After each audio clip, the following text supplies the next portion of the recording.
Thanks for tuning back in for the remainder of Chapter 4.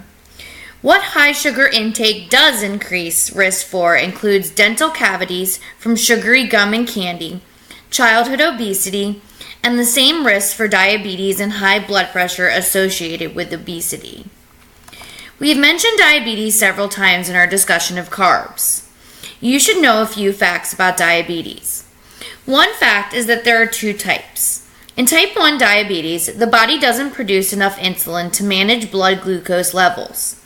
This type requires injectable insulin to control and is the most common type of diabetes found in children, juvenile diabetes. In type 2 diabetes, the body doesn't use the available insulin properly and is frequently referred to as insulin resistance. This is generally controlled using oral agents, diets, and exercise, but if left out of control, may also require additional insulin. Risks for type 2 diabetes include obesity and a diet high in refined carbohydrates. There is one other condition that we can mention here. It is called metabolic syndrome, where a person has the risk factors for both diabetes and heart disease. For example, obesity, poor diet, and high blood pressure. These clients have the highest risk for future disease development.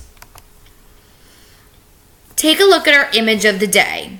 Good carbs versus bad carbs. This is what you really want to remember when leaving.